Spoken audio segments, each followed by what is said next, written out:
కోసం జరిగిన పోరాటంలో అది 89 నుంచి జరిగింది. కార్మిక వర్గం పుట్టినప్పటి నుంచి పొద్దు నుంచి సాయంకాలం దాకా పనిచేసే కార్మికులు మాకు 10 గంటలు కావాలని కొట్లాడుతూ వచ్చారు. ఆ కొట్లాడే క్రమంలోనే ఏ మార్కెట్ జరిగిన క్రమంలో వాళ్ళ ఒంటి మీద ఉన్న కొట్లాడి తీసి ఈ అధికంగా ఆనాటి నుంచి నాటిదాకా 89 నుంచి ప్రపంచవ్యాప్తంగా 1989 నుంచి ప్రపంచవ్యాప్తంగా ఈ జెండా నేనే జెండాగా ప్రభుత్వం నుంచి ప్రపంచ కార్మికులందరూ జరుపుకుంటున్నారు. కానీ ఇవాళ పరిస్థితి ఏంటి అంటే దానికి భిన్నంగా 8 గంటలు కాస్త 12 గంటలు మార్చడానికి మన పార్లమెంట్లోనే చర్చ జరిగి ఆమోదించబడ్డది. 29 పాత చట్టాలని 4 కోర్సుగా మార్చారు.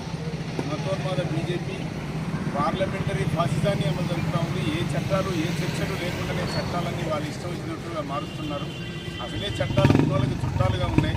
ఉన్న కొన్ని చట్టాలైనా కార్మిక వర్గం పీడిత ప్రజలు కొట్లాడితే వచ్చిన చిన్న చిన్న చట్టాలను కూడా కనీస చట్టాలు కూడా లేకుండా చేయడానికి కావాల్సిన కుట్రలు నడుస్తున్న కాలంలో మనం ఉన్నాం. అందుకే ఈ మేరీకి చాలా ప్రాముఖ్యత జనపదరి ఇవన్నీ కూడా జరుగుతున్న కాలంలో మనం పీడిత వర్గానికి వారసులం మేము నిన్నటి కార్మిక వర్గానికి వారసులని పోరాడాల్సిన అవసరం ఉంది. ఇవాళ గీక్ కార్మికులు కానీ మిగతా కార్మికులందరికీ కూడా 8 గంటల పని లేనే లేవు. కాంట్రాక్ట్ కార్మికులకు 10 గంటలు లేనే లేవు. కనీస వేతనాలు లేవు. ఇట్లాంటి దశలో కార్మిక వర్గం తిరిగి పోరాడాల్సిన అవసరం ఉంది. నిన్నటి కార్మిక వర్గ త్యాగాలతోటి వాళ్ళకి వారసులుగా ఈ జెండాను ఈ ఉద్యమాన్ని సృష్టిస్తాం. ఈ ఉద్యమాల్లో మా పాత్రను పోషిస్తామని శబ్దం చేసుకోవడానికి ఈ మేడే జెండా మనం ఆవిష్కరించాం. ఈ జెండా ఎత్తామంటే ఆ జెండా ఎవరి కార్మిక సోదరులారా లేదంటే అమరులారా మీరు ఎక్కిన జెండాని మేము మోస్తామని అటు పక్కనే ఈ పక్కనే ఈ పెద్ద స్తూపానికి చూశారు. ఈ సీతారామరావు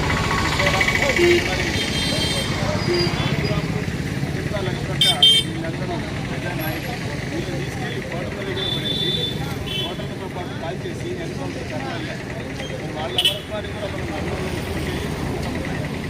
వాళ్ళు కూడా ఎర్ర జెండా కోసం ఎందుకు కొమ్మలయ్యారు వాళ్ళే కాదని ఎంతమంది ప్రభుత్వం ఇవాళ 10 లక్షల ఎకరాల భూమి జిల్లాలో శ్రీవాక ప్రాంతంలో తీసుకుంటున్నారంటే దానికి మూడు ఎవరంటే ఈ ఎర్ర జెండా కోసం ప్రాణాలను పోరాడిన అమరులు తప్ప కారు అనే విషయాన్ని మనం శ్రీకాకుళ కొండలన్నీ ఎరిపెక్కిన తర్వాతనే 107 చట్టం నాటికి వచ్చిందనే విషయాన్ని గమనంలో ఉంచుకోవాలి. నక్సల్బరీ వసంత గర్జనతోటి ఎర్ర జెండాని పాలకవర్గ పక్షాల్లో పక్కన పెట్టే వాళ్ళ వ్యతిరేకంగా ఒక ఉద్యమం నిలువ వచ్చిందని గమనంలో ఉంచుకోవాలి. అందుకే ఎర్ర జెండా పోరాటం అనే జెండా ఎర్ర జెండా ఉద్యమ జెండా పోరాడే వాటి ఎర్ర జెండా పట్టుకున్న వాళ్ళందరూ ఎర్ర జెండా వాళ్ళు కాదు. పాలకవర్గాలకు సేవ చేసే వాళ్ళు ఎర్ర జెండా వాళ్ళు కాదు. ఎర్ర జెండాకి ఎదుర్కొని వచ్చేవాళ్ళే. అందుకే మనం ఎర్ర జెండాను బట్టి ప్రాణాలంటే